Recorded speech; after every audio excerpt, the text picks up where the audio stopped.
अरे मेरा बस चला तो और ज्यादा आधे ले आए था, आ जाओ तो अच्छा ही है।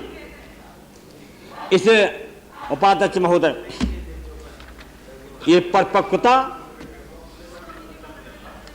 नहीं दिखाई है। मंत्रिमंडल हो चाहे समिति हो, रक्षा समिति हो चाहे रक्षा मंत्री जी हों और चाहे प्रधानमंत्री जी हों, अगर विवेक से काम लिया होता तो ये सार्वजनिक रूप से ये इस तरह की बयानबाजी नहीं हो सकती थी। हम पसंद नहीं करते हैं, अगर आपके बयानों को पसंद नहीं कर सकते हैं तो जो सेना का इस बार तो टीवी पे बोल रहा, धड़ाधड़ आपको फाइलें दे रहा, इसको फाइलें दे रहा, हम उसको भी पसंद नहीं करते पसंद। ये देश की परंपरा हो गई। नौकरशाहों के बीच हम लोग लड़ते रहे और नौकरशाहों को मदद करते रहे। तो कल आप प्रधानमंत्री बन गए, आपका कैबिनेट सेक्रेटरी अलग होगा तो कैबिनेट सेक्रेटरी बोलेगा, तब पता चलेगा क्या है बीती। कल मुख्यमंत्री का मुख्य सचिव कल बोलना चला जाए शुरू, तब क्या होगा? तब आप लोग कहते हो कि मुलायम सिंह कमज़ोर हैं, मुलायम सिंह की जांच हो गया जेपीसी, तो मुलायम सिंह को डर लगता है। मुलायम सिंह को डर कभी आपसे नहीं लगा, आपसे जाने कितने हम लड़ चुके हैं। हाँ, मैं कह रहा हूँ, सच्चाई से बोल रहा हूँ, दिल से बोल रहा हूँ। अब इनसे तो 10 साल ही लड़ाई हुई, इनसे 1954 से लड़ रहे हैं। आज हम आपको हटाने के लिए सब कुछ करने को तैयार हैं। हाँ, तैयार हैं, कोई आपके कहने से नहीं। हमारा सैद्धांतिक लड़ाई है। आपने जिस तरह मस्जिद गिरा के पूरे देश की छवि को दुनिया के अंदर गिराया है, जिन मुस्लिम देशों ने कभी भी पाकिस्तान का साथ नहीं दिया था, वो मुस्लिम देश आज पाकिस्तान के सहानुभूति रखने वाले बना दिए।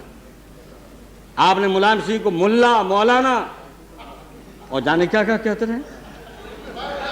हमको गाली देने से नहीं चूके, हमको गाली देने से चूके नहीं। हाँ, आप ठीक है, अरे आप जानते रहो, हम लोग जानते रहे। और जब हम मुसलमानों की इंसाफ की बात करते हैं, जब मुसलमानों की बात करते हैं कि मौका मिलता है तो पीएसी, पुलिस या सुरक्षा बल में भर्ती करा देते हैं, और आपकी सरकार आ जाती है तो मुसलमानों का सीना पतला हो जाता है, और हमारी सरकार आ जाती है सीना चौड़ा हो जाता है, तो पीएसी, पुलिस और सुरक्षा बलों में भर्ती हो जाते हैं।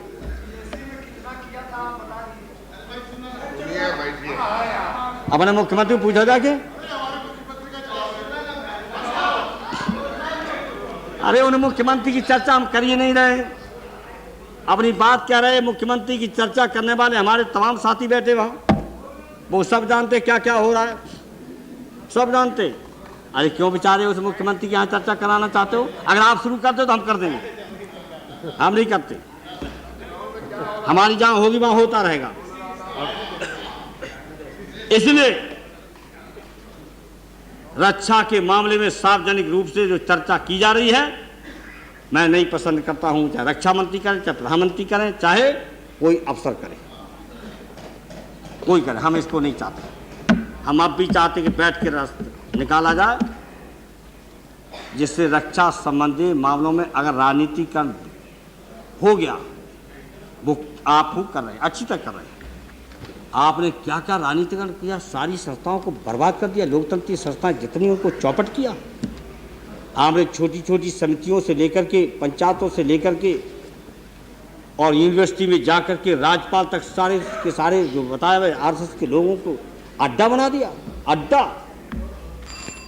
वाइस चांसलर अब कर रहे प्रोफेसर, नियुक्तियां कर रहे आरएसएस की छांट छांट के, कर्मचारियों की नियुक्तियां छांट छांट के आरएसएस। तभी तो हम कहते थे कि ये भर गए पीएचई पुलिस सब में, और 17,000 से लेके 80,000 आरएसएस के लोग जो भर्ती की गई है। 33 समूह में गांव वर्ग की नौकरियां उत्तर प्रदेश के अंदर 17 से लेके 80,000 जो आपको हम बताया करते थे।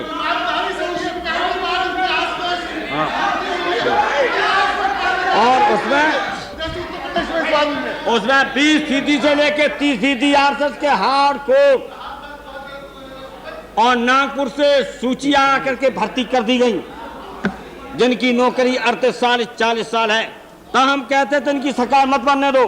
हम आपकी सरकार बन रही थी, कोई आपका जनमत नहीं था।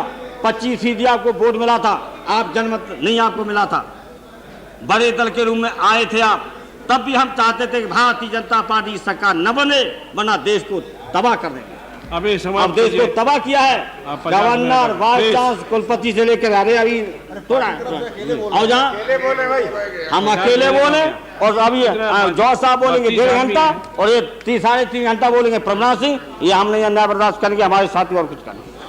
कोई और नहीं बोलेगा, और नहीं बोलेगा, अकेले बोलेगा। इसलिए आपने चौपट किया नौजवानों का, छात्रों का, गरीबों का, किसानों का, मजदूरों का, पूरा का पूरा बर्बाद कर दिया एक तरफा, और सांप्रदायिक शक्तियां, फरकापस्ती ताकतों को भर दिया। इसीलिए तो हम चाहते थे कि इस सरकार की बड़ी पार्टी बीजेपी की होते हुए इसकी सरकार न बने। लेकिन उपाध्यक्ष महोदय, आपके मित्र कहते थे मुलायम सिंह को बहुत जल्दी है। क्या? अगर जल्दी हो गई होती तो देश का बहुत कल्याण हो जाता। इतना नुकसान देश का कर दिया, घेर घेर के ईसाइयों को मारना, मुसलमानों के कब्रिस्तान पर कब्जा करना। अब खलीलाबाद में मस्जिद के नमाज न पढ़ने देना। आज शुक्रवार है, अगर नहीं पढ़ने दिया होगा तो प्रधान अब देखिए मेरा समय आप जोड़ते जाइए। मुलायम सिंह जी, अब पूरी की पूरी उपाध्यक्ष महोदय 28 मिनट आपका पार्टी का है, 50 मिनट हो गया। आप अभी 30 मिनट तो ये लेगा, 32 आदमी और अरे 30 मिनट ये लेगा। मैं आप कैसे खत्म करेंगे? अब ये कह रहे हैं अपराधी, प्लीज माफियाओं अब को, जल्दी। अपराधियों को आज आप समाप्त कीजिए। अब 5 से 10 मिनट दे दो। अच्छा उपाध्यक्ष महोदय जल्दी जल्दी आप उपाध्यक्ष जी, पॉइंट ऑफ ऑर्डर। अब ये नहीं समझ होगा के बारे में पॉइंट ऑफ ऑर्डर है। अभी बढ़ रहे हैं 35, मैं 4:35।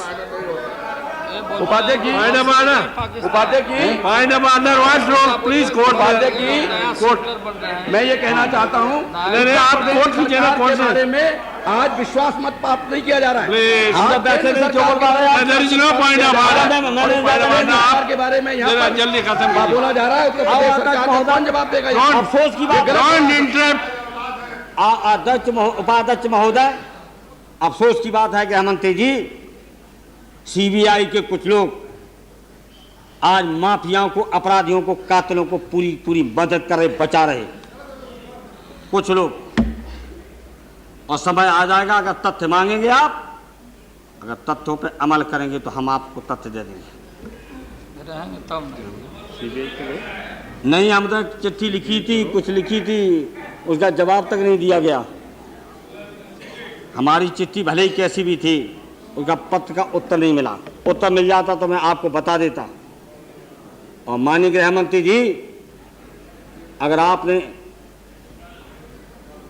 इस तरह की लापरवाही बरती, हालांकि हम जानते हैं कि आपकी नीयत शायद ऐसी नहीं होगी, मुझे विश्वास है, तो आप पर उंगली उठेगी। और हम लोग माफियाओं को कभी भी, कत्लेआम होगा तो उनको डरने वाले नहीं हैं।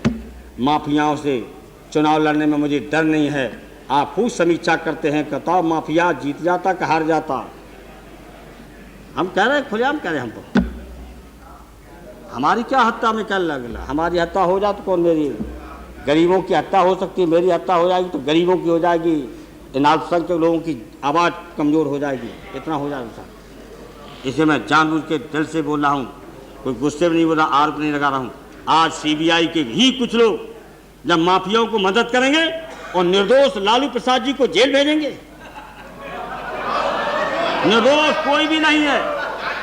अगर आपको मैं सदन में चुनौती देता हूं, कोई डॉक्यूमेंट सही बता दो, प्रमाणित करके बता दो सही आरोप क्या है।